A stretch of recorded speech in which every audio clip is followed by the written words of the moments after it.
Welcome to the channel. My name is Matthias. Today we're going to talk about the end of the Incredible Hercules series. So we're going to cover issues 138 to 141. Now the really interesting thing is that we have the end of the run here, but not the end of the overarching story. After this, we're going to get a brief mini-series that focuses on Amadeus Cho. And then after that, we're going to get a mid-sized crossover called the Chaos War that finishes off this particular era for Hercules that I feel that Greg Pak and Fred Van Lente did a fantastic job on this character. Now issue 138 is sort of a filler issue where we have a battle between Spider-Man and Hercules.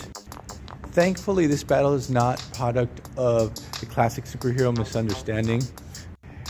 What happens in this particular issue is that Peter Parker goes out on a date with this young lady that works at Aunt May's soup kitchen. He has no idea that she's immortal, and she's actually the wife to Hercules. Her name is Hebe, and the thing is, when Herc sees both of them together, he just totally flips out and wants to rip off Peter Parker's head. The story does note that Hercules pretty much abandoned her hundreds and hundreds of years ago.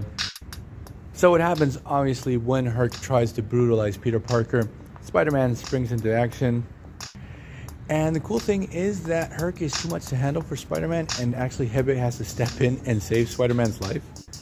Then in the last story arc of this run, we get the confrontation between Hercules and his allies against Hera, who obviously is Herc's stepmother and now is the leader of this corporation called the Olympus Group. Now during this whole run, it's established that Hera with his company was up to no good. Something involving taking over the world, but it was never really clear what she was doing in the first place. It was all like a mystery. Ever since the death of Zeus at the hands of Mikoboshi and the destruction of Olympus, she has found a new purpose in life in trying to take over the world of man, or at least remake it in her image, and she has forged an alliance with Typhoon, which actually ends up in a romantic relationship between both characters.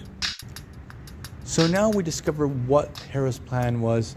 Hephaestus has created this new product called Continuum.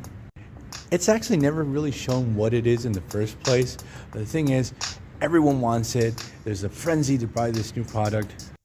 It seems that the people that purchase this product are going to be teleported away to a new pocket dimension called Continuum, where Hera reigns supreme, and she's going to remake this reality. She's going to make it perfect.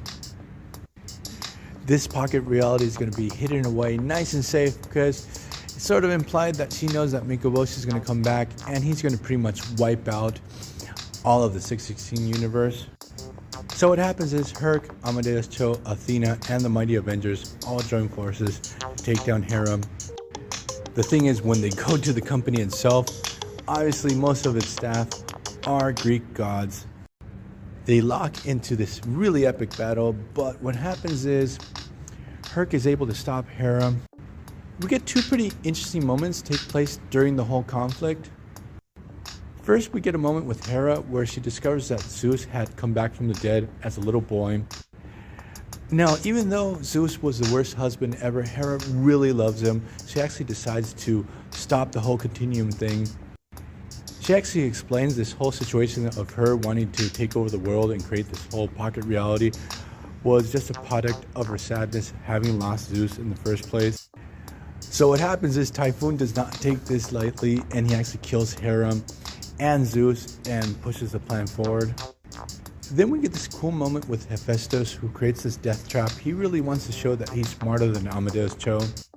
Not only that he captures Cho, he also has Herc, and they both have to make it out of the trap at the same time. But Hephaestus really underestimates the power of their friendship.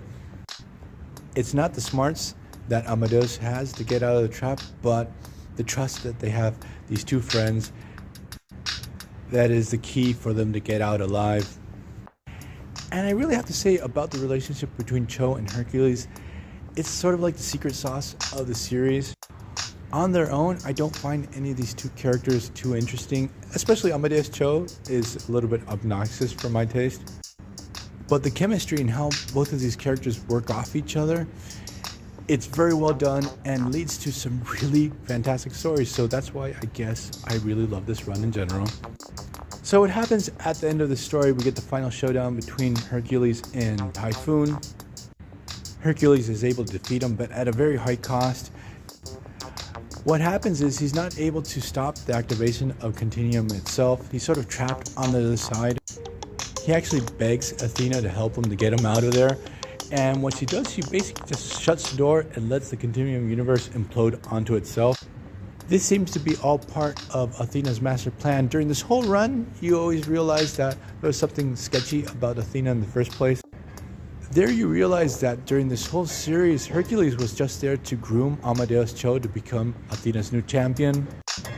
So seemingly Herc dies, and that's how the series ends, and that's how this video ends. So I hope you guys like this video.